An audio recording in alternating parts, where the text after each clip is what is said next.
This is 5 Live Sport. Tuffers and Vaughan's Cricket Show.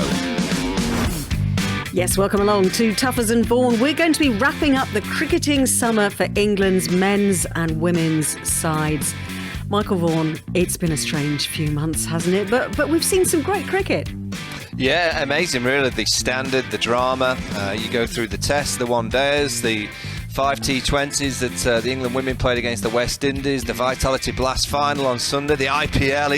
It's continuing to go on. It's been incredible, the standard that the players have given us. Yes, the cricket is not over. We'll be talking about the IPL as well in the next 90 minutes. Phil Tufnell is alongside Michael in a kind of a virtual sense. You're separated by miles, but not by personality and by love for each other. What was your highlight of the summer, Tuffers, would you say? Well, as Mike said, the standard was just phenomenal, really, considering the circumstances. But for me, it's got to be the partnership between Chris Woakes and Josh Buttler against Pakistan. Edgier seat stuff, and just such a shame there was no one to see it. Old Trafford would have been rocking. Well, coming up, we'll speak to Courtney Walsh, who's just taken over as the head coach of the West Indies women. England opener Dom Sibley will join us shortly, and we'll also hear from England's women's head coach Lisa Kitely. And Andy Flower will talk to us about his coaching role in the IPL. Tuffers and Vaughan's Cricket Show. On 5 Live. Well, it's very lovely to see you two. And you. Ellie, can I just ask Phil a question about, is it Gunnosaurus? Devastated. Absolutely well, he's devastated. back. No, he's Oh, back. he's back. Mesut Ozil's paid for. He's back. Oh, man. So what I couldn't understand with that the Gooners last night were spending 45 million on a player, but Gunnosaurus gone. I He's saw probably Lee on Dixon. 45 quid. Lee Dixon tweeted today that the people who had most influence on his career, I think, were his dad, Yeah. Arsene Wenger, and Gunnosaurus. There you go. Well, he's back. Well, Yep. there you go. Well, I think look after the Gunnosaurus has been pennies. saved for the nation. Yes, look after the pennies and the pounds will look after themselves. That's what they're obviously thinking. Nice of Mesut to stick his hand in his pocket. We'll speak to England opener Dom Sibley in just a moment. But first, though, Michael and Philip, I don't know if you've seen much of social media today, but all the people I follow cricket-wise were tweeting about this, because this is Australia's Steve Smith, who had to do something to keep himself entertained in his hotel room in the IPL. I've seen this. And I think it's fair to say that he's not going to be winning many recording contracts with this. And I've seen you on a bench seat in a tank top and your blue jeans, getting your lipstick on my neck. So all I do is live in this small town with you and everything. I've seen all I need to see. Well, I think just as the cricket world was starting to forgive him for Sandpapergate. Hey, listen, a load of cats have just turned up outside my back window. What's going on? There's a load of the local cats and dogs have just turned up. Surely, that was after a drink, wasn't it? Must have Well, been. I don't know, but he set the phone up, recorded himself, posted it on his Instagram. Yeah. Well, fair play for him. To be fair, Ellie, all summer, haven't we, in the bubble, we've had some of our colleagues with the guitars out, and some are very, very good. Well, Henry it's funny Moran, you who works with at the BBC, Yeah. very, very good. Daggers. Aggers. Daggers. Daggers. Charles Dagnall. Daggers is good, yeah. Ali Aggers. Mitchell. Mitchell, Andy very, very Zaltzman. good. Zaltzman, outstanding. Agnew, just learning. Yeah, it needs Yeah. a bit of work. It's funny. It's funny you should mention that, Michael, because have a listen to this. I love roast dinners. Baked potatoes and cornbread. Gravy. Give us some gravy.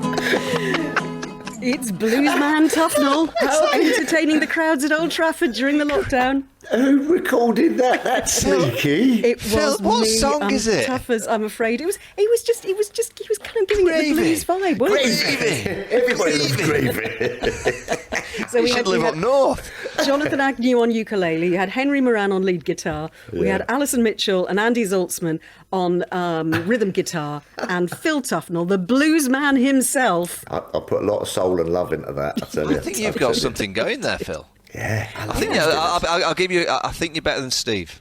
You and Steve Smith, if you had a little contest, I think if you went onto one of those shows, Steve would be the one getting voted off.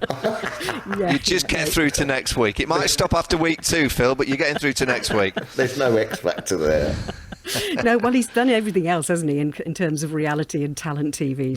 So yeah, that was on the balcony of the Red Rose Suite during the final, the ODIs. It was, That's right. It was good fun. And looking back on it, we did have some fun as well, didn't we? It was a Yeah, we bit did. weird, but as you said, we did have a good laugh along the way. Yeah, we absolutely did, and we shared hotels in a very distanced way with the teams as well. And let's introduce one of them now. Dom Sibley joins us on Tuffers and Vaughan. Hello, Dom. Hey, how's it going? Hello, Yeah, Dom. good, thank you. I should ask you, were you subjected to Aggers playing his ukulele on his balcony? Because I think pretty much everybody was at one point. I didn't actually hear that, but I've just listened to Tuffers' gravy freestyle, I'd call that, and it was top draw. Thank you, Dom. Dom, I'm just, glad that someone can appreciate that. Dom, can you give us your honest feedback of Steve Smith, the guitarist and singer, please? Nasty. I haven't actually listened to the full thing through, but Don't, Dom. don't. I'll have to have a listen, and I'll ask one of the boys at the IPL, maybe Sam or someone like that, to ask him what he's up to. What did you get up to in the bubble, Dom? Was there any guitar playing or ping pong or anything? I think Ruti does the guitar, but there was a lot of. I know Joffre's big. He sort of leads the way with the gaming. There was a lot of gaming going on. Yeah. There's a few cards, and that was about it really. A bit of pool and a bit of darts. Yeah, all that sort of stuff. Are you part of that poker club?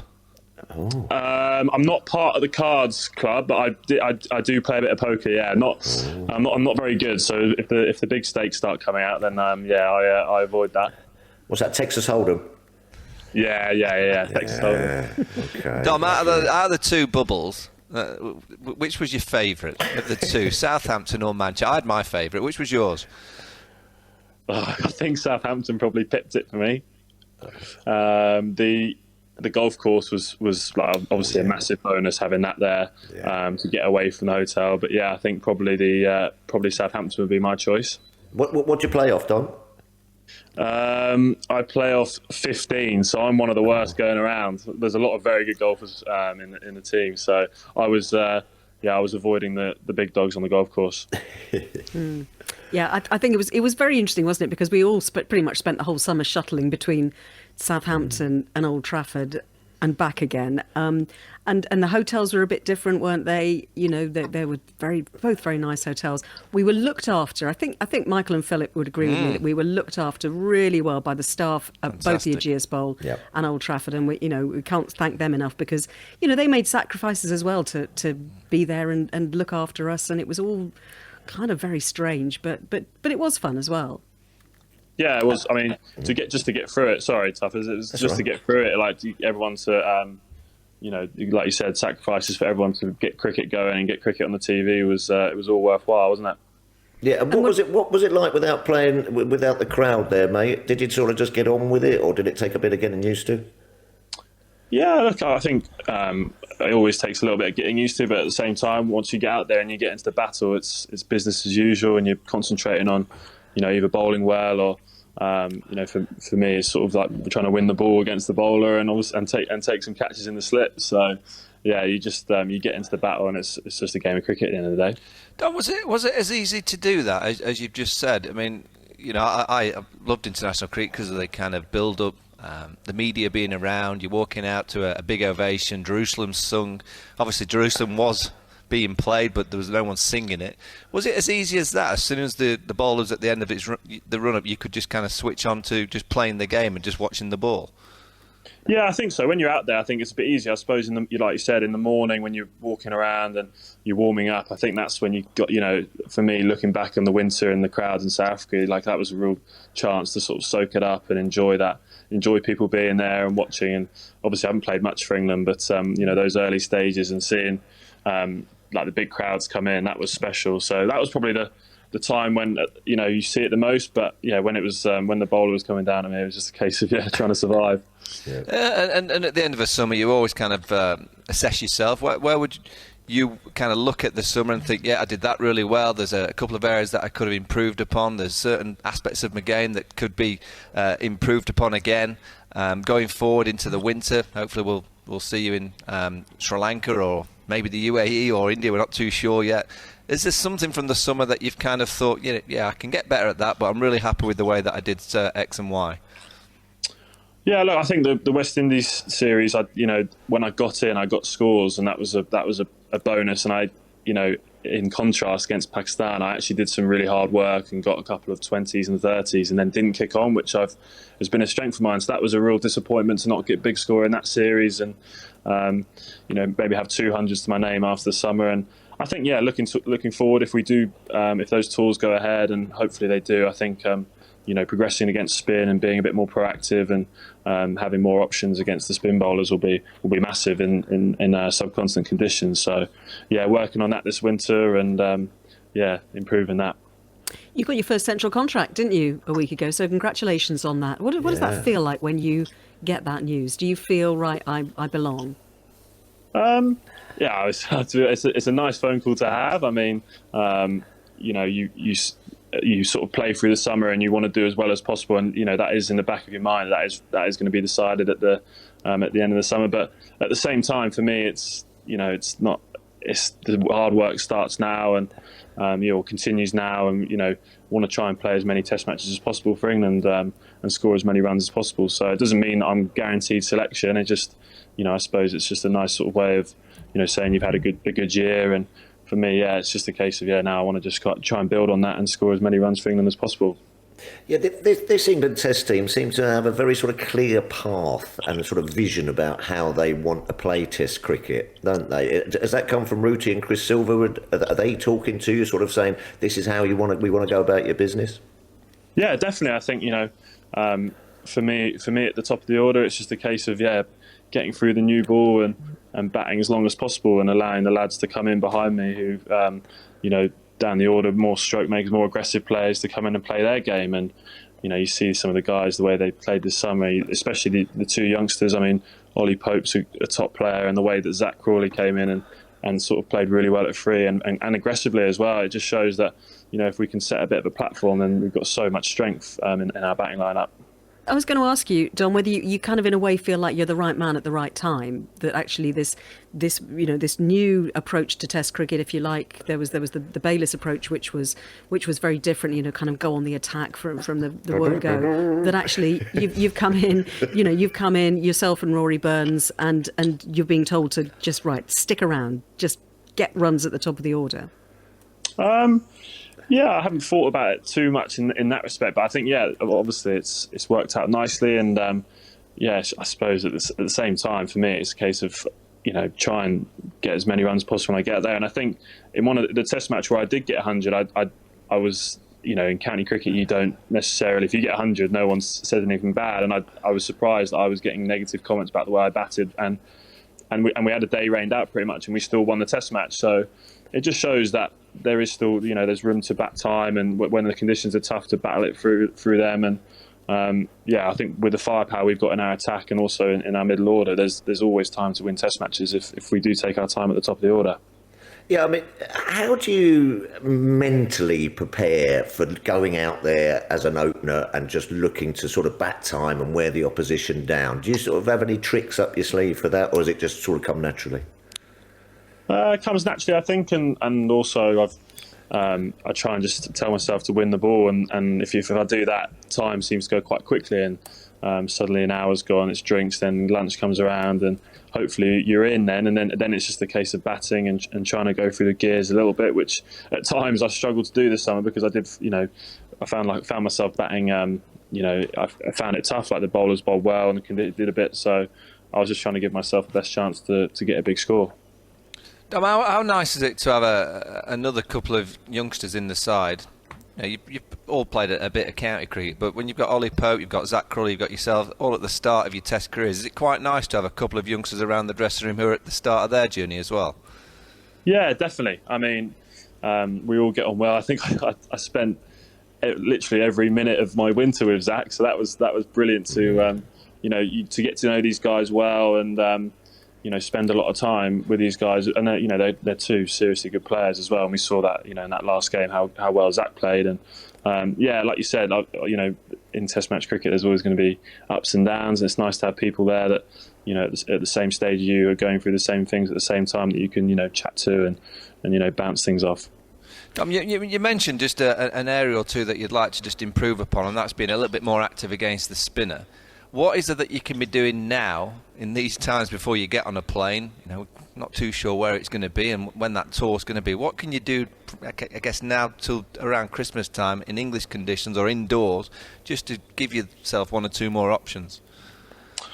Yeah, I suppose, it's about getting on the Merlin, which is obviously the spin bowling machine, getting mats out, trying to replicate as close as possible conditions out there. So, placing rough in certain positions that you're going to get in those conditions. And I suppose at the end of the day, it's about hitting a lot of balls and putting yourself under pressure in those training sessions as well. I mean, in an ideal world, I'd love to go off. In another year, it would have been easier to do with.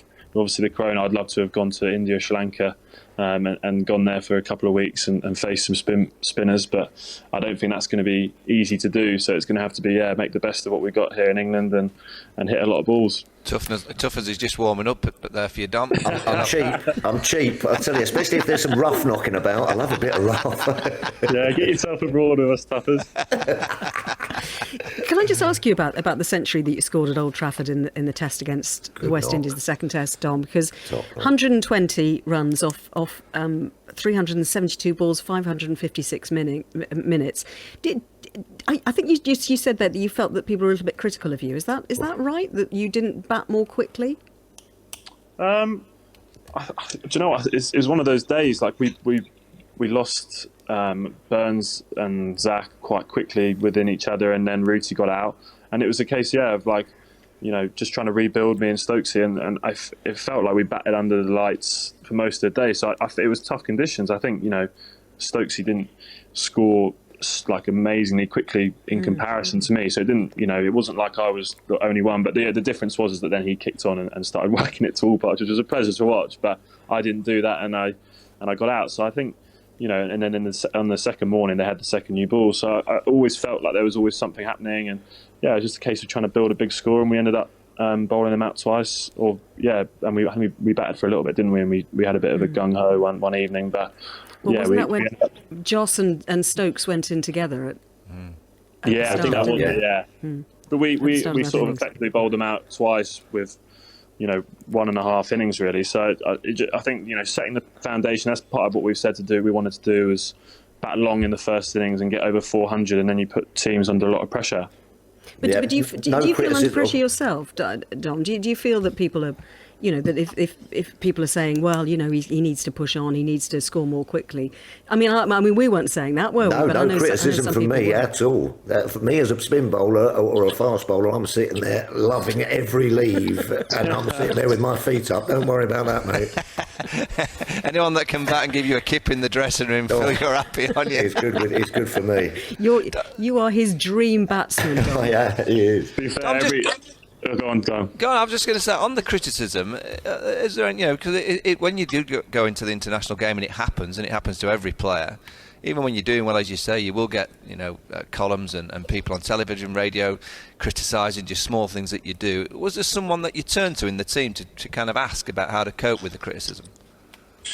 Yeah, look, I think, luckily I've been very close throughout my cricketing career with Rory Burns, and obviously he came under a lot of criticism early on in his career before the Ashes, and just chatting to him. I also love chatting to Forpy about batting. I like the way that he sort of puts things into perspective, and also chatting to Rooty. I think one of the days when it did get rained off, there was just happened to be next to him in the dressing room chatting about it, and I said, I found it, you don't get that sort of criticism when you do well in county cricket, and he said, it was nice to hear. He sort of said, if we feel like you're not doing the job that we want you to do, then we'll tell you. And just going back onto the bowlers, every time I came in, it was Jimmy. I was sitting next to Jimmy in the dressing room, and he said, "Just keep going, mate." So I was just happy you will be the bowler's best friend. Don't worry about that. Without doubt.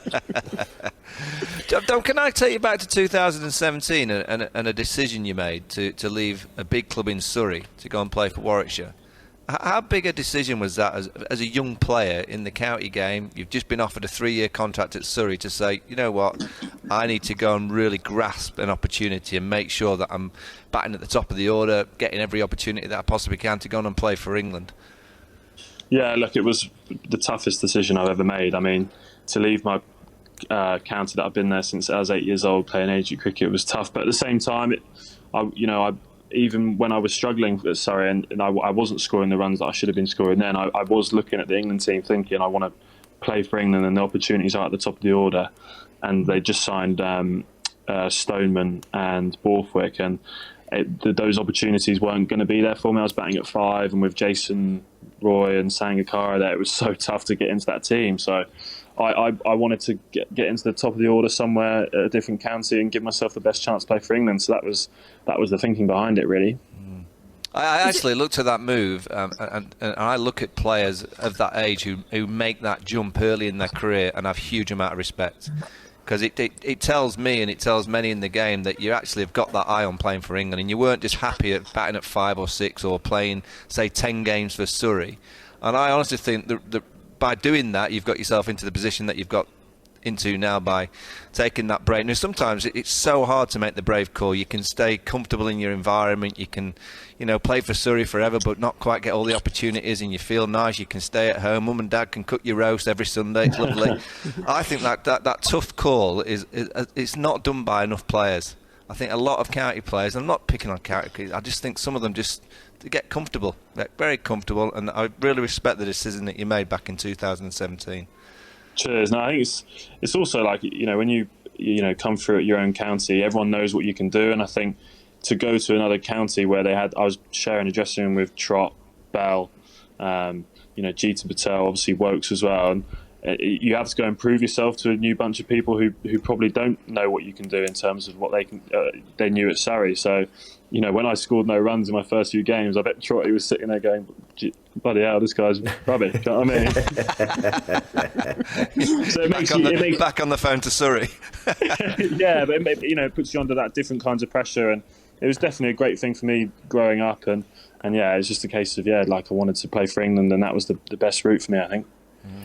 When you look back on this summer, Dom, what do you think is going to stand out for you? I mean, your first full summer of home cricket playing for England. What will be your outstanding memory, do you think? I think being part of, obviously 2 series wins was amazing. I think coming back in the West Indies series after that first test was a great turnaround. And yeah, I mean, there's nothing better than winning games of cricket, and luckily I've experienced doing that. I've had 4 series, and the last 3 we've won. So to be a part of a dressing room that's won the last 3 is great, and to obviously add on a personal note, to add in 100, Test match hundreds, 2 of the best feelings I've had in my life. So yeah, those 2 things, winning and scoring runs, is pretty simple, I suppose. And do you think it'll bond you as a group of players, that the experience that you've had, because it has been so strange, it has been so different, you've not spent the time at home that you might have done in a summer. Will that bring you all together closer as a group, would you say? Yeah, definitely. I think, obviously spending that much time on top of each other is, it's unheard of, isn't it, really? I think, hopefully when we all get back together and get up to Loughborough or wherever it is, or hopefully abroad at some stage, it will be it'll be good to see the lads. Dom, how much, I know we're a long way off and we're obviously not sure what's going to happen, but how much have you been able to give yourself just that little bit of a look at the likes of Pat Cummins, Stark and co for in a few 14 months time? It could be that we're arriving in Australia for the Ashes series. Have you given yourself that thought process yet, just to have a look at them? Yeah, I mean that Ashes series last summer, I was I was trying to watch as much as possible of it, and obviously it's their amazing attack, and none of those top guys featured in the Lions game that I played in out there in January after the South Africa tour. But that was great to go over there, and we played at the MCG, get those experiences, and yeah, look, I think for me that's something that I want to not just go on that tour, but I want to go on that tour and score a lot of runs. So that's definitely a dream of mine, is playing in an Ashes series, and obviously to win down there it would be an amazing achievement. Just a final thought, have you any idea what you're going to be doing for the rest of the winter? We're not too sure, but obviously hopefully we're playing cricket at some stage, and obviously playing abroad's amazing, and fingers crossed that we're playing at some stage. Get yourself an instrument. make yourself a social media sensation and sing a song. I'm not sure, because I feel like if I did get an instrument and start playing, I would be tempted to start filming, and I'm not sure that's a good idea. Go on, get it done. Steve Smith is a brave man in many, many ways. Oh, that must have been a bet. He must have lost a bet. Must have been a bet. Must have been. He's been playing tennis over there, Steve Smith. I bet you he lost a game of tennis and he had to do that. Yeah. Dom, it's lovely to talk to you. Thank you so much for joining us. No worries. Thank you very Cheers, much. Dom. Hammy. Look Top forward man. to seeing you soon. Cheers. Take Cheers. care. Bye. Look, just to talk Good about lad. the fine. He's a yeah. I mean, and actually, we should say, shouldn't we, that we were not criticising him for batting so Not at all, Ellie. at Old Trafford, Listen, but some people did, you know. But hey, listen, you know. Well, that It's- surprises me. That surprises me, Ellie, because I mean that was a little bit of old school Test cricket. That is, and it's not necessarily about going through the gears, as he said there. It's about wearing down the opposition. You know, It's not even old school Test cricket, Phil. It's Test cricket. Yeah, there you go. It's Test cricket, exactly, Mike. And it's not just about batting and bowling. It's about getting on top of the opposition mentally, getting them out in the field, getting overs in their legs and everything. And Dom's done that brilliantly. As you said, there was no criticism from our end at all. It was a bit of a damned if they do, damned if they don't. You know, it was only a year ago or a half that the England team were criticised for playing too many shots, and then we had a player or two that was playing not many shots and playing it the right way, and there was one or two criticising them. What I liked about that interview is that he admitted that there's areas of his game, and the one area of his game that we all picked up on was spin. He just needs a couple more options of making sure he rotates the strike. I don't think he's going to be the kind of player that dances down and whacks one into the stand, but can he bring a sweep shot? Can he just use his wrist to get off strike? Can he just knock it into cover and run down the other end to make sure that his partner's staying busy? So I was really pleased that he said that, but that's why I mentioned 2017. For a young player to make that call when there's a 3-year contract on the table from the club that he's been at since 8 years of age, that was a big shout. And I remember saying it at the time. I had a huge amount of respect for a young player making a tough call, staying away from home, and it's paid off for him. So he deserves a huge amount of credit. Well, he's reaping the rewards for it, isn't he? Now, with that move, and then I think he's almost sort of like established himself now as England's sort of main opener, hasn't he? I'm looking forward to seeing you bowl at him, Phil, because he's offered you a trip. Well, there you go. If there's some rough there, Mike, and they've got these mats that you'll be spin, fine. I could do that. I could do that. Fine. A few paces, a little bit of drift. That's what lockdown. What lockdown has given us a kind of a throwback to the old days, and we've seen Phil bowling some magnificent overs. What you mean on concourse cricket? Well, I saw a couple of those, but on the replays on television, there's been plenty of tough. And I've been That's shouting at the screen to get him off. The real stuff rather than the concourse stuff, which was And let's be fair as well. There were some couple of decent attacks, the West Very Indies and Pakistan as well. They had some good attacks, variety in their attacks as well. Leg spinners, left armers. So and the pitches were sporting as well, especially Old Trafford. They were lively pitches. I know. We've got Courtney Walsh coming on. We need to ask him about this era of fast bowling. There's some high class fast bowling it's on coming up, show. yeah. I mean, I've been watching the likes of Pattinson, Bolt, and Bumrah today. Jofra Archer again was very good for Rajasthan Royals. Rabada yesterday, he got 4 wickets. There's a Shahid real Afridi. there's a real batch of high class fast bowlers around the world at the minute. Yeah, it must Just be to- difficult, Mike, being an opening batsman, because you always know that sometimes you must imprint in your mind that you're just going to get that Jaffa, and there's nothing that you can do about it. The ball, the ball could be green. There's a new ball, and sometimes you just can't help but get out, can you? It must be difficult to sort of like go out there, sort of knowing that that's one of those balls must just have your name on it.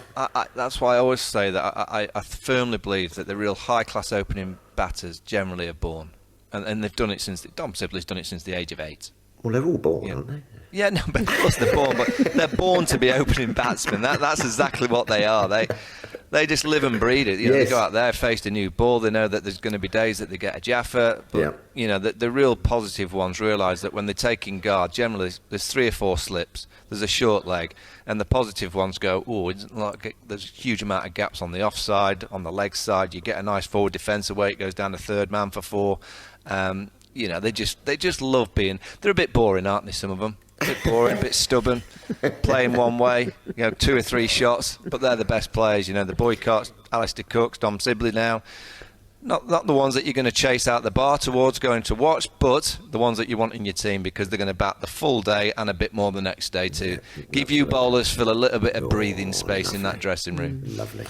Just a word about the winter tours, though, because I think this is something that we're all waiting to find out about what's happening. I was seeing that Sri Lanka are at the moment saying that if England were to go there, they were going to have to quarantine in their rooms for 2 weeks before they were even allowed to train. And the ECB turned around and said, "Look, we're not going to put our players through that. No, if those are the rules, we will not come under those circumstances." Ellie, that's madness from Sri Lanka, and that's why the Bangladesh tour didn't take place in Sri Lanka because of those same rules. I just don't quite get that. I mean, there's talk that India, when they go to Australia, they'll obviously have to quarantine away from the Australian bubble, but they'll be able to train and get ready for the games, play amongst themselves. I mean, Phil Simmons was doing the women's game with us on the BBC, and he was saying that when I think they're going to New Zealand, they'll have to take 30, and it's the same, 2 weeks without obviously interaction with other people, but at least they'll be able to train in 2 groups of 15. So you'll be able to get match practice, middle practice.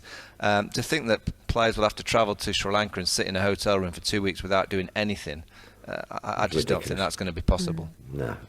So that's what do you proper think? quarantine, that is, as you say, that's food outside your door, an hour's exercise a day and what have you. I think that's a lot to ask.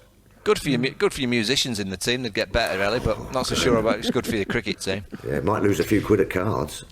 No, you're not allowed to. I think the Sri Lanka rules, they wouldn't be able to mingle together. I think each individual would be in their own hotel room, as you said, with the tray coming out the door for a bit of food every day.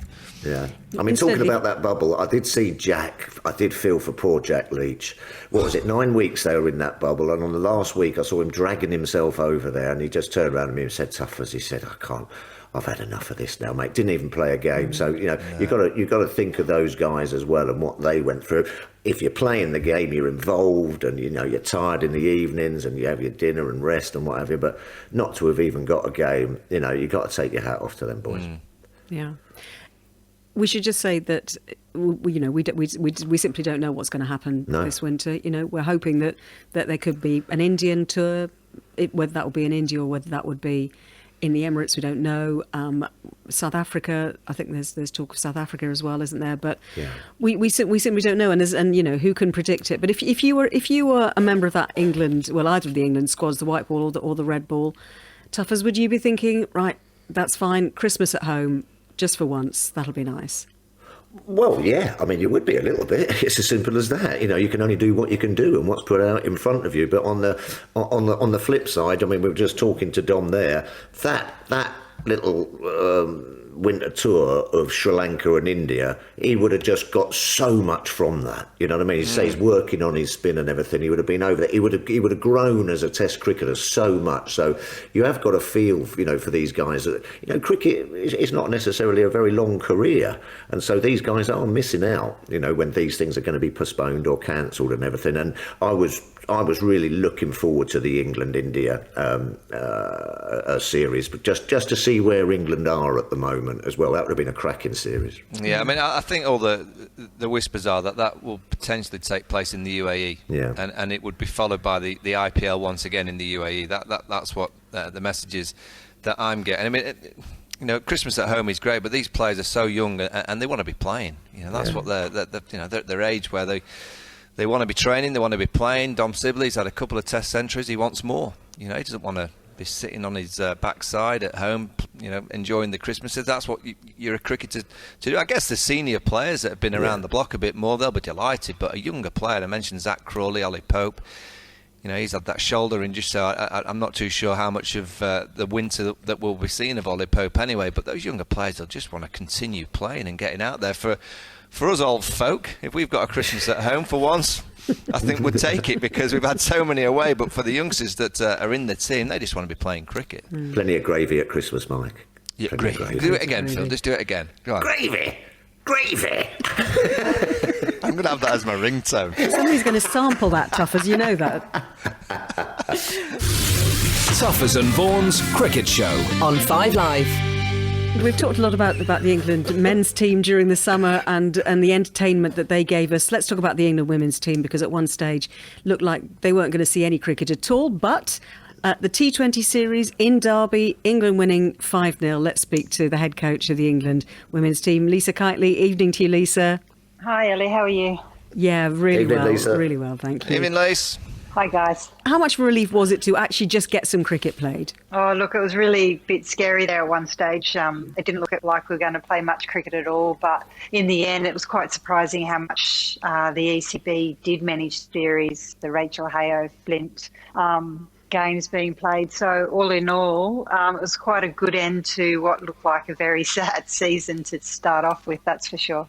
And you must have been delighted, Lisa, with the result, 5-0. Do you see anything else that you could be working on, or are you just saying, listen, that's a great job done? Oh, look, I think with so much happening for us leading into 2022 Commonwealth Games, World Cup, T20, World Cup, 50 over, it's just, I suppose, the start of building our T20 game, how we want to improve and make sure we're getting in finals and winning them and not coming runners up. And obviously with the 50 over, we haven't played a 50 over within 12 months. So it's looking like we might get some games when we go to New Zealand in February. So it's definitely great to win, and you got to win as many games as you can to get a bit of momentum, and it gave us a good look at where we're travelling okay and where we probably potentially need to work on moving forward. And Lisa, Vaughan here, which areas were you really concerned with, and which individuals, and which areas would you say just need a little bit of a kind of polish up in terms of the performance levels? Yeah, look, hi Michael. Firstly, I don't think I've ever met you, so it's good to have a chat. I've always seen and watched you play over the years, and then obviously seen you on commentary. So it's good to say hi and get to meet you and have a chat.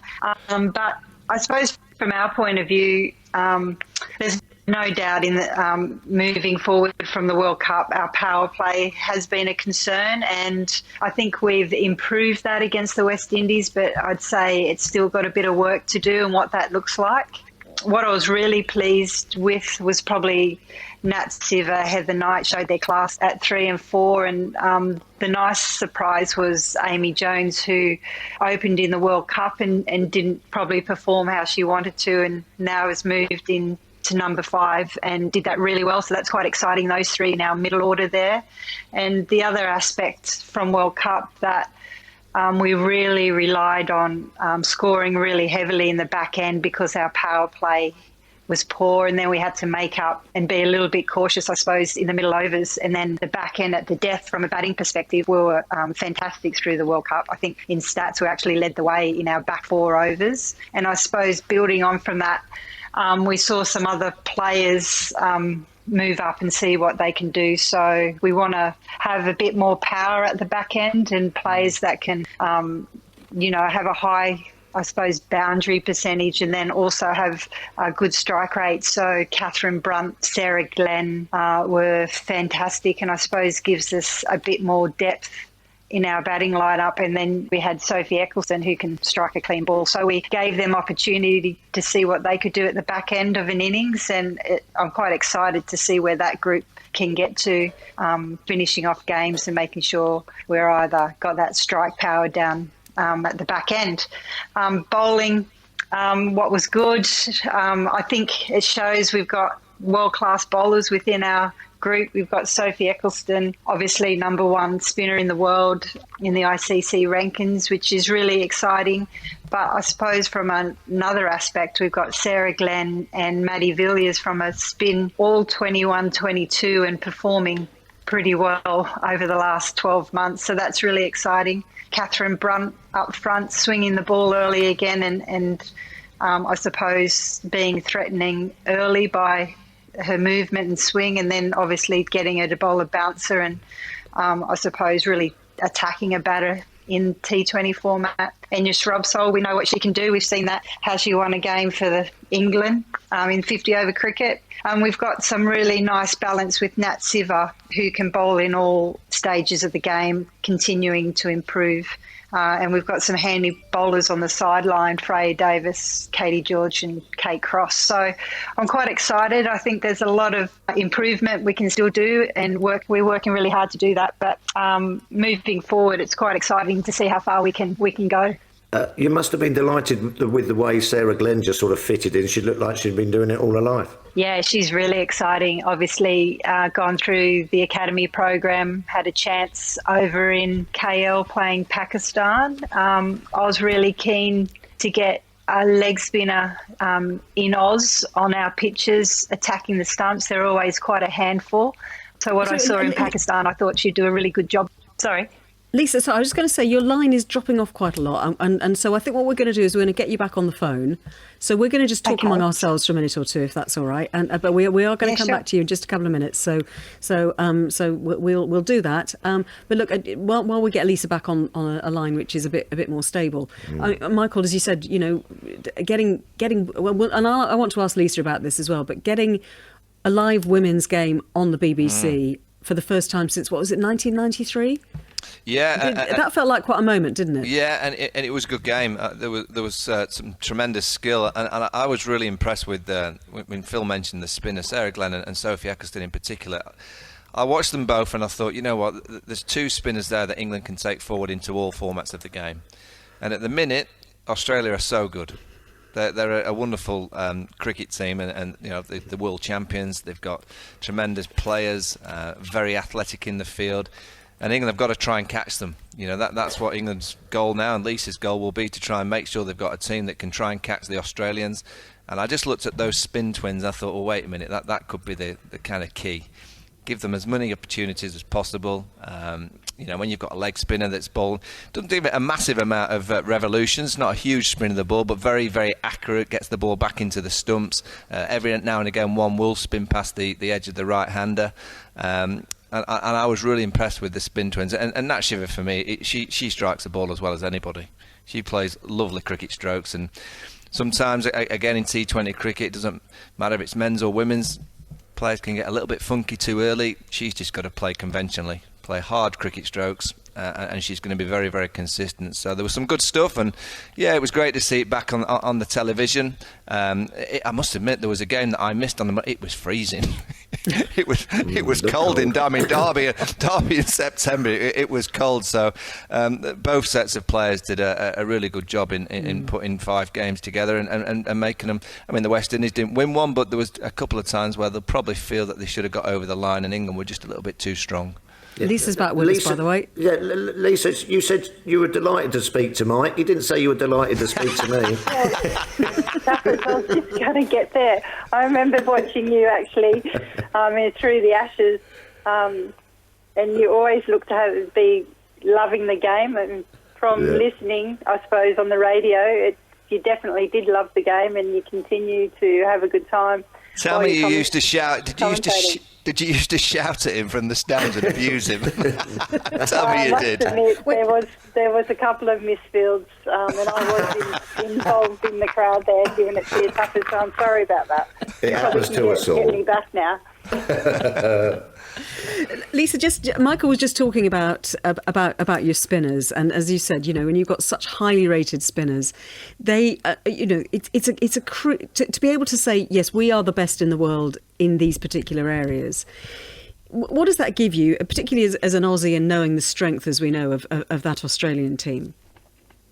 It gives us a chance, and it gives us an opportunity to compete. Definitely. With the Australians. Look, there's no doubt the Australians are strong at the minute, and they've got a lot of depth with bat and ball. But what I like about this team, it's shown, I suppose, in the World Cup, and it's shown that we can compete in different areas with the ball and the bat. The main thing is we've got to improve in a couple of areas to compete. And not just compete, to go past them. So that's really what we're looking to do. We want to compete, and it's a big. I suppose, to us, the Australians are dominant. I'm actually watching highlights of Australia and New Zealand in the 50 over, and they've just got a lot of players who can win matches. And I think for us to compete in the England team, we need more players that win us matches and don't rely on one or two. And what I'm really excited about, I can actually see that we're getting more depth with the bat. We're starting to have belief in our order that we bat all the way down. Now, we've got to be tested against the best teams, that's for sure, but we can definitely build, and we've got bowlers who take wickets and are hard to score against. Now, what we're trying to do is actually, I suppose, not be so predictable with the ball, and that's really up to the bowlers to take it on and want to be better. So we've got a great off-pace game, I think, with the ball with our seamers. But when we're in Australia, you can't just take pace off. You've got to know your Yorkers. You've got to have a good bumper and make people guess. You've got to be able to bowl a wide Yorker if you need to get out of your over, those sorts of things. So I think being a bit smarter, getting better and playing to our strengths, there's no doubt I have belief that we can compete with the Australians and India. Quietly. They're going along quite nicely. Yeah, they're a good unit. Catherine Brunt, can you give me an indication of what she's like? She's the kind of player that I'd want to play with because she always seems to be in the opposing players' faces. I like that style of bowler. She charges in. When she gets the bat in her hand, she just tries to whack it and launch it. Is she that kind of personality in the dressing room? She just seems to be always on it. We fire her up sometimes and call her Goffy because we think she's the female Goffy. So I don't know what he was like in the change room, but Catherine, look, she's actually a really soft, gentle person if you're not talking cricket or if you're not playing cricket. And she's quite caring and sort of worries about people and how they're going. But you put a cricket ball in her hand and she is so fierce and so competitive and wants to win. So if you're in her team, she sets really high standards. Like, if she thinks you should cut off a 2, well, and if you don't, she'll tell you. But the players know that she's such a competitor. Sometimes she probably, to a detriment, she goes a little bit white fever. But generally, you throw her the ball when you want something to happen. You make sure she's really confident in her skills and in a good place. And she's one moving forward, and I really hope she goes to 2022 that can win you a match, just like Edna Shrubsole and Sophie Eccleston. She sounds exactly like Goffy, actually. She's the same with the bat. Like, in the net, she doesn't really like batting in the net. Exactly like Goffy. Yeah, she'll have a little hit if she thinks she's, going to get an opportunity. But you send her out and you know exactly what you're going to get. I know she's either going to get us runs, she's not going to waste any balls, and she's looking to hit boundaries and win you a match. And she runs like she's 18 between the wickets and still diving to make it in. Like, she will get up someone if they don't dive to get in the crease and they get run out. But the funny thing is, Heather Knight very rarely dives, and she is on the sideline going, Lisa, she should be diving. So I'm like, okay, Nanu, you tell her. No, I'm only joking. But she's just so competitive and loves the contest. Really, I think when she does finally retire, she's just going to miss that contest and competing.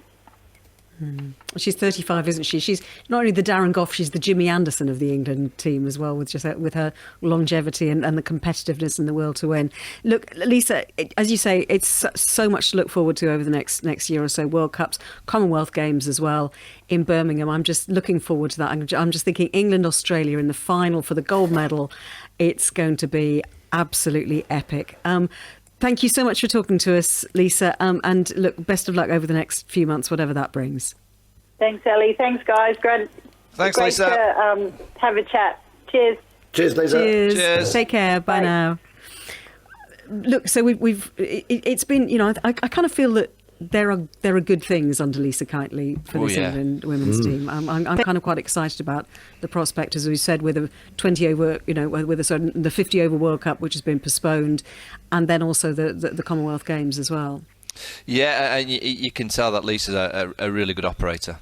I only did the one game throughout the series, but you could just get a sense from the team. It was a slightly, I probably shouldn't say this, that more relaxed bubble that you could actually speak from like 2 or 3 metres to some of the players, and it was the first question I asked them. It was like, how's the new coach? Brilliant. Absolutely adore what she's doing with the team. So they've got some ask to get close to those Australians. Cool. Because they are some cricket team. They really are. They're a tremendous side, and as Lisa said, they've got so much depth, and it's what England can do now is to try and, just gather that depth, try and get more match winners in the team, and if they do so, you just never know. You can always have a one-off day, and particularly in T20 cricket, 50-over cricket, I think the Australians just at this stage will be so hard to beat in the longer format, because I think the real quality will shine over the course of a longer game. But the shorter format, anyone can beat anybody on the day. But as you said, Mike, it doesn't half help if you've got a couple of world-class spinners. You can suffocate, you can get wickets, you can keep in control of the game. So I think that's going to be a huge sort of like fillip for them moving forward. Couple of world-class spinners, make things happen usually. Quick word about the wrapping up of the domestic season, because we saw the Bob Willis Trophy won by Essex. Alistair Cook making centuries. Yes. All the way through to the end of the season. He was buying us curries in Southampton, and he's still scoring centuries in the Bob Willis Trophy. And also finals day, Edgbaston. As you say, it looked freezing cold. Oh. But I mean, Nottinghamshire absolutely smashed it in the end, didn't they? They've got quality. Real high quality T20 team. I mean, all the teams that make final day, they're obviously worthy of their place. But if you go to the quarter-finals and the game against Leicestershire that Notts only just won, it was only because of a couple of real errors in the field by the Leicestershire Foxes. Notts get to final day with the likes of Dan Christian. He's won pretty much everything over the course of the last 5 years. You've got Imad Wasim, you've got the likes of Samit Patel, Alex Hales, Tom Moores is a brilliant T20 player. It didn't surprise me once they got to finals day that Notts were just a little bit too powerful and smart for the other three teams. Did the mascots have a race, talking of Gunnosaurus? I don't think they did they? No, well, it was difficult. I think they were there. It was a bit soft underfoot. It's difficult to race 2 metres apart, because whoever starts at the front wins. And the Bob Willis Trophy as well. So we had the three groups all coming together. Finals day at a final at Lord's over 5 days. A lot of people saying that this could be the way forward, and actually to be able to keep this format in the future. What do you think, Mike, to that? I really liked it. I think if you go through the Australian system, they have this grand final, and it's a real big event. It's obviously televised. I'd like to see that carry on. I can't imagine that next summer it's going to be completely back to normal, so I think there will be a little bit of social distancing and not quite as I guess open as we have been in the past, and I'm sure there'll be bubbles of such. I really enjoyed it. I think speaking to the players and some of the coaches around the counties, they enjoyed it as well. So that fine. I mean, you get to a 50-over final at Lord's, T20 finals day, and now you add a 4-day final which moves to a 5-day final. I think that's a real good nice piece of cake to get at the end of the season, Phil, isn't it? To try and aim for that kind of 5-day final at Lord's. I think it's one that should carry on. Yeah, and the Aussies, as you say, make a real huge deal of it as well. As you say, the grand final, it's very exciting for the two teams. You know what I mean? You've got the prestige. You're all going to Lord's. Is that Essex's third win on the spin? Is it, or was it just the second one? They've done it back to back. They won it last year, didn't they? Yeah, they did. Yeah. And it was great to see Cookie getting some centuries. I mean, he's got a few in, but he likes batting. Not bored yet? Is he not bored? Because he must be a little bit bored by now. Doing it forever. How far is he off the 100-hundreds? Wow. Because it's something you don't. No, yeah. He's in the 70s. I think I read he was in the 70s, so he's going to have to play a little bit longer. Yeah. Tuffers and Vaughan's Cricket Show on 5 Live. We've already heard from the England women's head coach, Lisa Kiteley, talking about the series between England and the West Indies, which England won 5-0. And last week it was announced that the legend that is Courtney Walsh is going to take over as the new head coach of the West Indies women's side. And I'm delighted to say that he joins us now. Evening to you. Good evening. Lovely to have you on the show, Courtney. How much of a challenge do you think this will be? You've worked with the team before, haven't you? Yes, I did. I was at the last World Cup in Australia with the team, and I did a series against India with the team as well, so I have worked with them before. Courtney, Tuffers here, mate. What is sort of like West Indian women's cricket? What's going on with it at the moment over in the Caribbean? Well, from my perspective or brief experience with them, I joined them last October, almost a year now when we did this stuff before the World Cup. And we've been having interim head coaches. So I think in terms of a positive move, it's the first they've signed someone long term for a 2-year period, so we can start up some things in perspective.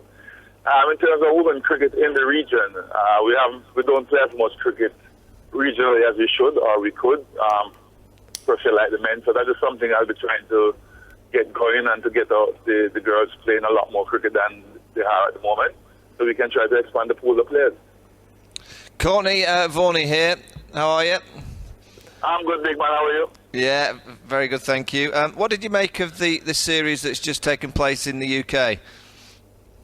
I think it was good for the girls to get out and play cricket and to see women's cricket being played again. So while everybody might be focusing on the results, I think it was just good to get the girls out playing, because the first time they've played since we left the World Cup. But unfortunate for us, because of the pandemic, we weren't able to have any camps or anything or any pre-arrangement stuff beforehand because of probably the cost in putting on biosecure environment in the Caribbean.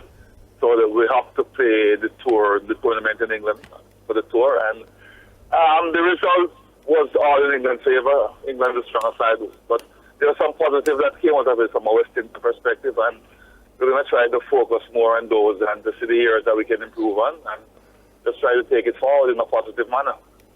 And you have got world-class players in Stefani Taylor and Deandra Dottin, cool. But do you feel like you could just do with more players to kind of come up to that standard as well? You just need that consistency across the team. Well, you're right. We need that consistency. We have a couple more players. I mean, someone like Haley Matthews, who did so well for us in previous World Cups and stuff, hasn't really done well in a while. So we need to get those players being consistent and performing, so that the younger and more sort of junior players can sort of, take a leaf out of their book. But as you're right to say, we need all our senior players to be firing first and foremost, and then we need the other players to come to the party and do their bit as well. Courtney, look, it's great to talk to you. We'll get you on and talk a bit longer if we can on another occasion, but it's not a brilliant line that we've got you on, but it's a real pleasure to speak to you tonight. No problem. Sorry the line is not the best, but it's good to hear you all, and tell Tuffers to sort of make sure it's playing bad close together. Never. One facing you. Take care, man. Cheers, Courtney. Cheers, mate. It's so funny, isn't it? Because I remember Curtly Ambrose winding you up quite a lot last summer at Tuffers during the World Cup. Believe me, Courtney Walsh and Curtly Ambrose steaming in it yet. You do not want it. I can tell you that. Bat and pad close together, never. Absolutely never. Ellie, great couple of fellas. Can I just give a shout out to Tom Lammonby, who got 100 in the Bob Willis final for Somerset. Someone's just not abusing on social media, but basically saying, why aren't we mentioning young Tom Lammonby, who got 100 in the final? All we're doing is talk about Alistair Cook. So there you go. We've given him a mention. It was a tremendous 100 as well for the young chap. I think we'll see more of him. I'll tell you, that Deandra Dottin can give it a whack, can't she, Mike? Yep. She can launch sixes. Absolutely. Yeah, having somebody like Courtney Walsh involved in the team. I mean, it's an interesting approach, isn't it? Because obviously he's such an extraordinarily, experienced, brilliant man and brilliant guy as well. But do you think it's the right approach? Do you think for them to time will tell, Ellie? Time will tell. I mean, he's got all the experience. He's a great guy, very motivational, good with people. So I can't see that it shouldn't work. Remember, the West Indies won the World Cup in 2016, the T20 World Cup. There's plenty of talent in that West Indies side, and I think he's got a group of girls that they need a little bit of fine tuning. They've got some outstanding quality. The two in particular that we've mentioned in Dottin and Taylor are high class, but there's a number of the others that just need a little bit of tuning, because they can strike a ball, they can bowl the right kind of deliveries, and they could be a match for anybody on the day. It's just consistency. Yeah, and one thing that Courtney will bring is just the respect, and he'll get them singing from the same hymn sheet. Yeah, wonderful cricket, top fella. I think it'd be a good week. I don't think it can be a bad decision to get someone like Courtney Walsh running the ship. Well, look, for the next 20 minutes, we're going to talk about the IPL because it's underway. We're in fact, into the third week of group matches. It does go on quite a long time, doesn't it? The IPL in the UAE. But Michael, you've been working on this. You've been watching a lot of it, haven't you? So you're watching Jos Buttler scoring runs today, Jofra Archer bowling some extraordinary balls, Tom Curran dropping a catch. Off his own bowling. I was watching off his own bowling.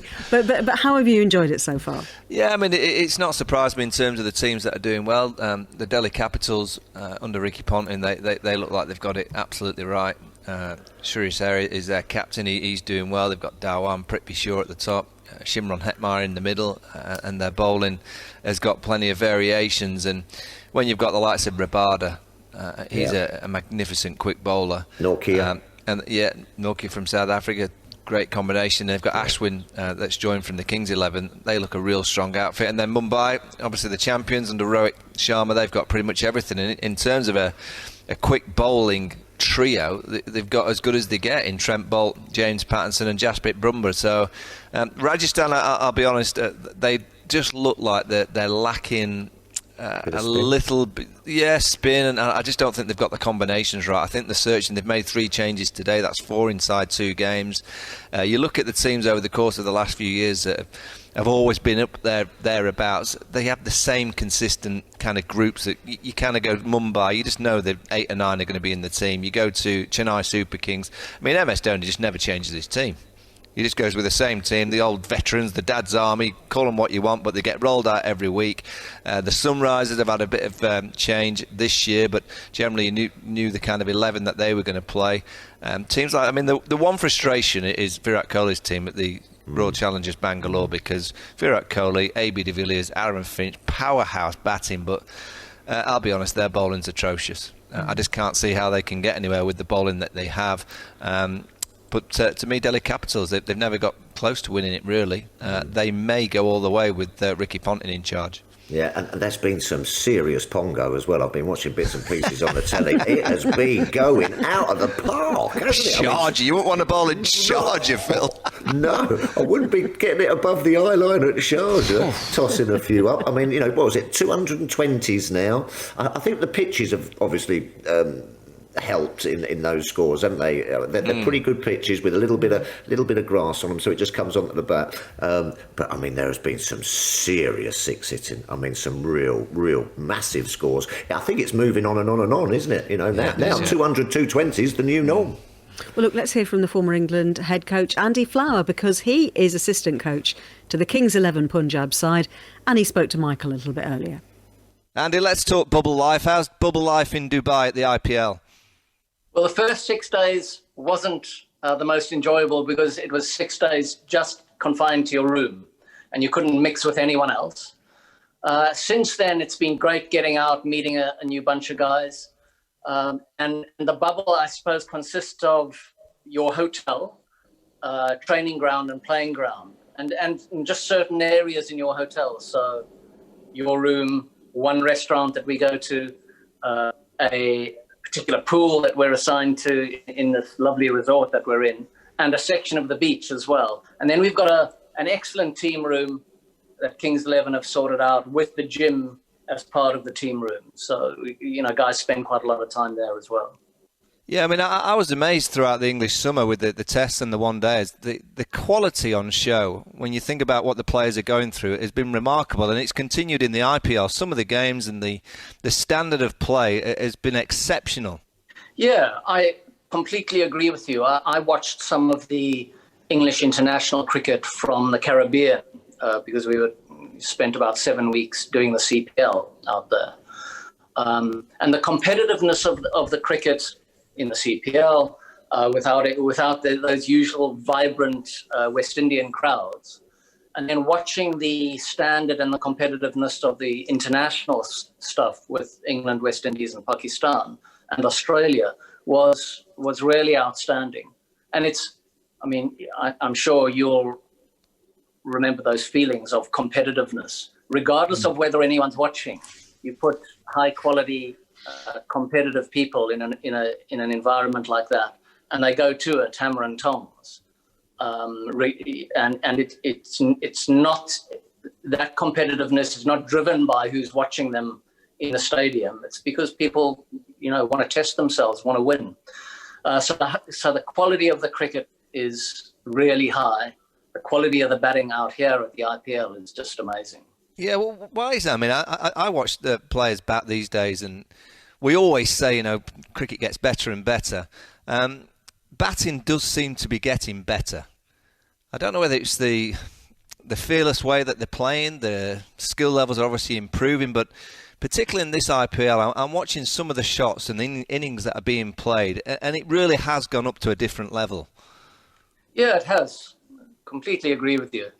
I think it's a combination of those things that you've mentioned. So the confidence that people have, that batsmen have gained from pushing their boundaries and realizing what they can do without getting out. A different range of shots and pressures that they can exert on bowlers. So there are so many more 360-degree players now that have great touch, but can also bang the thing back over a bowler's head for big sixes. So that level of confidence, as you know, is hugely important in the competitive arena. But then we've also got better bat manufacturing and technology. These bats these days are genuinely superb and very different to the ones that we might have used in our career. And better conditioning. You look at the physiques of some of these players, and the power game is becoming really important. Watching guys like Pollard and Russell hit the ball in the CPL, I mean, that's scary. Pollard seemed to be blocking the thing for big sixes. But generally, you see batsmen coming out looking a little more like baseball hitters in physique now. Guys like A.B. de Villiers are small, powerful guys. You might get some outliers like Virat Kohli, who's a little leaner, but still he's been so diligent in his preparation, in his physical preparation, that he's got a lot of power packed into a small package. Is there anything technically that you've noticed over the last year or so in the leagues around the world that you've been working that's kind of come into the game that you didn't or hadn't noticed before in terms of a bat lift or a stance, a position at the crease? Is there anything changing with the batters these days that is making them so powerful? Yes, I think so. So a couple of things. So batters nowadays are much more comfortable clearing their front leg and opening up quite a wide range from which to hit boundaries, which wasn't the case back in our day. Boundary hitting wasn't as carefree as that, or certainly didn't seem as carefree. So that's a technical thing, a bit more like baseball hitting. I was involved in the T10 at the end of last year in Abu Dhabi. And that game, the 10-over game, looks and feels like a bit more like baseball hitting sometimes. So that's one aspect of it. The other is, I think, the bat swing. So watching a short, stocky guy like Nicholas Pooran play, he's got a beautiful bat swing. And that bat swing, allied with a little more power from proper conditioning, natural timing, and beautiful bats, means that the ball travels, real distances. And when we play on smaller grounds like Sharjah, it's very, very difficult for bowlers to restrict batsmen. So for instance, we were talking off camera a little earlier. I think an average winning boundary count in Sharjah at the moment is 14 fours and 15 sixes in a game, and a normal boundary count in T20 cricket for a winning total is around the 20 boundary mark. And Sharjah's just shifted straight up to 30, with half of them being sixes. I mean, we've both got a wry smile because we're ex-batters, but what can the bowlers do? Particularly at a ground like Sharjah, is there anything that you've seen, or you go back to when you were coach of the England side that won the T20 World Cup in Barbados, the slow ball bouncer was a part of your team. you delivered that to kind of surprise the opposing sides. What is it that the bowlers could do that hasn't been done already that could help them just restrict a team to 180 at Sharjah rather than the 220s that we're seeing? Yeah. So that T20 World Cup win for England, that was the sort of start of those slow ball bounces, etc. And using the wind on those island venues in the West Indies, Stuart Broad and Sidebottom and those guys were really excellent at that, and they had David Saker, the bowling coach, helping them with that tactical game. But if you can't use, forcing batsmen to hit into the wind or to the long side, it has become extremely difficult to restrict people to the good batting sides to under 200 on venues like Sharjah. I would say, though, that in the T10, I worked with Malinga. We luckily had him in our side. And watching him operate in training was genuinely amazing. He would train at full pace, but then he'd also train at half pace a little, and then sometimes just bowl off 2 yards, almost at a spinner's pace. But he would be constantly training himself to bowl the Yorker length, and he'd nail it, I'd say 7 or 8 times out of 10. And that was a level of skill out of his fingers that I haven't seen from a lot of bowlers. I mean, you see it from Jimmy Anderson now in Test cricket, a really high level of that touch skill that gives you an edge over an opponent and makes you a real master of a skill.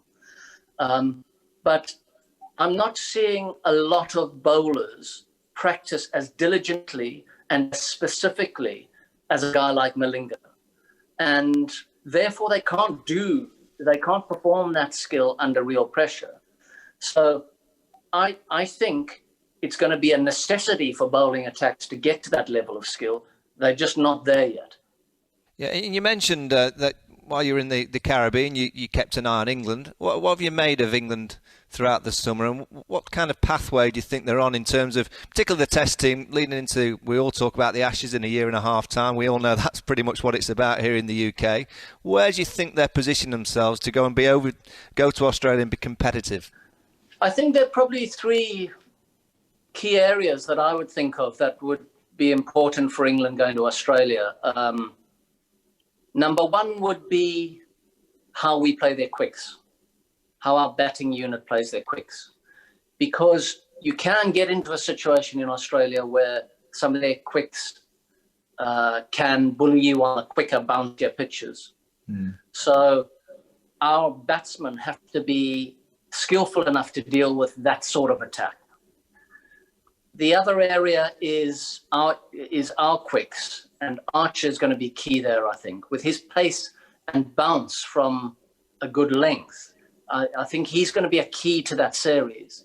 If he can stay fit and if he can find form, I think that sort of pace and bounce, and used wisely by the captain, and not as a stock bowler, I think he's going to be a key. And then probably another area would be the spin front, which maybe some people wouldn't agree with me, but like left-arm spinners aren't that effective in Australia in Test cricket, whereas off spinners have had quite a lot of success in Australia. And so Bess and or Moeen Ali, their form and their confidence and how they're used to both tie up an end and chip in on the wicket front, I think will be really important for England. So from what you've seen, I know we're a long way off and we're not too sure what's going to happen in terms of games going through the winter through to next summer. Do you think England have enough to go over to Australia and win back those Ashes? Yes, I do. I think English cricket is, the men's game at that level is very confident at the moment. I think Ed Smith's doing a really good job and has done a good job since he was introduced as whatever his title is, chief selector. I think he's working well with Chris Silverwood, who's a really solid guy. I think they've got a good bunch of coaches involved there. I think Joe Root is probably coming into a phase of his understanding of himself as a person and a leader where he should be able to lead that England side really well. And the players, I'm assuming, will be following his lead and really getting behind him. It looks like they're a group that really have some fun together. They're enjoying taking on challenges together. And that's what you need when you go to Australia. Very tough place to go and win. They play tough cricket. The environment can be challenging. So you need a group that is strong, that likes embracing a challenge. And it looks to me as if that bunch of English cricketers is like that. Always well worth listening to Andy Flower. Michael, really nice interview with him across a whole range of different things. Your thoughts talking to him? I mean, it's interesting to have him involved in the IPL, because at one point you kind of felt that, you know, the needs of an England team and the needs of an IPL coach were not going to be compatible in any way whatsoever. Yeah, I'm no surprise he's involved in the IPL because he's a wonderful coach. You look at the T20 leagues around the world now. He's involved in the Pakistan Super League, the Caribbean Premier League, the T10 League in Dubai.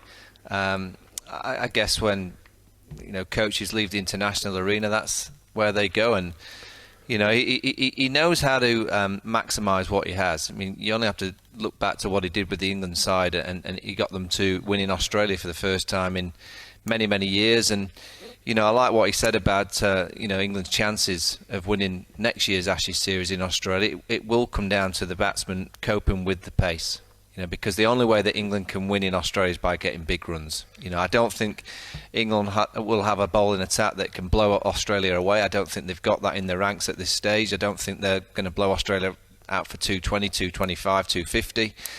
So it will come down to scoreboard pressure. Can the batters like Dom Sibley bat for a day and a half if they get the chance to bat first against the likes of Cummins, Stark, Pattinson, Jai Richardson, Josh Hazlewood, Nathan Lyon? And if they can, they'll have a chance. And if they get blown away by the pace, they'll have absolutely no chance. So he's spot on. Interesting what he said about the off-spinner. Phil, the left armers, you got no chance in Australia. Off spin is the way to go. I guess he's thinking about. I guess he's thinking about to his time with Graham Swan. It's about the quality, isn't it? Will Dom Best be, bowling well enough to put that Australian batting lineup under pressure? Again, it'll just come down to the batters getting enough runs to allow Dominic Best something to bowl like. If he's bowling with 250 on the scoreboard, he's got absolutely no chance. Yeah, and the one reason why the offers do quite well is that overspin, the bounce in Australia. It brings in both edges. You can just work away on that Australian off-spinner line, that sort of tiger line just outside off stump, and the bounce, which is better for an off-spinner than a left-arm spinner. It's as simple as that. Do you know, Ali, what I found really interesting, talking T20 cricket and particularly bowling in T20 cricket, we've seen these massive scores and Sharjah, the ball travelling to all parts. And when he mentioned Malinga and how Malinga practices, just relentless, bowling the Yorker at full pelt, then 50%, just making sure, apparently he used to put his boot down on a Yorker length and try and hit his own shoe. And he's got very small feet. Tiny feet, size 2. But again, I don't know if, and maybe they are doing, we don't watch every training session, but I don't know if the bowlers of this era are doing that enough. Mike, I'll tell you something, and it was interesting, and I picked up on this and written it down about Malinga. I think that we're going to see more bowlers bowling more round arm. I think over the top nowadays, I can't believe we haven't seen a few more coming through because, heroes and people then take, actions forward that when they're kids. And I think the lower arm you bowl it, you can't get under it so much. Well, absolutely, Phil. It's the elevation that a batsman needs from the bounce of the ball. And if you're bowling from a lower arm and if you're shorter and it's skiddy, Sean Pollock was working with me today and he said that the brilliancy about Malinga, he had more to play with, more yardage. He could miss his Yorker by 3 or 4 inches and yet it still wouldn't bounce for the batsman to get under. Someone like Pat Cummins, for instance, tries to bowl the Yorker, he misses it by an inch. Because of the height that it comes at, it bounces and away you go. You get hit into the stands. But I still feel that the modern bowler reverts from the Yorker too soon because he's not delivered the skill well enough. And it's like, oh yeah, but they can play the ramp and they can hit me out the park if I miss it by an inch or so. The best players, and Malinga is the best. I know he's a different action, a different angle, but I still think Bumrah in this year, again, it's a bit of a different action, but those that bowl the Yorker the best, Rabada, still are the hardest to hit. Those that kind of just sway and start bowling the slow ball bounces, the wide Yorkers, back of the hand slowers. Of course, you need those variations, but I still feel, and I'm not old school, the Yorker is still the hardest ball to hit when it's bowled in the right spot. Now listen, if you're feeling in any way gloomy about the end of the English cricket season and the fact that it is October and it's cold and it's miserable, the cricket continues. And if you want to be captivated by a bit of colour, a bit of Abu Dhabi sunshine, then the IPL is going to be on TMS. We've got full coverage starting on Monday. We know it's been going for a couple of weeks, but we're kind of getting into it. You get into the final stages, Ellie. That's what they're coming in, doing all the finals. Yeah, we're just the glory hunters. Yes. But we're going to be bringing you full coverage of the IPL. 5 Live Sports Extra at BBC Sounds beginning on Monday afternoon at 3 o'clock. Royal Challengers Bangalore against Kolkata Knight Riders is the match on Monday. And each week there is a TMS Does the IPL podcast available from BBC Sounds. So we're still going to give you your fix of cricket. I'm sure we'll be talking more. I hope so. Anyway, guys. By the way, Ellie, it's absolutely... I'm obviously not there, but they say, and I've had loads of... It's boiling hot. Dubai, Sharjah and Abu Dhabi. The players... Those day games, when you get the double headers, the players say in the afternoon when they're playing, it's almost unbearable. Yeah. Should be around the pool.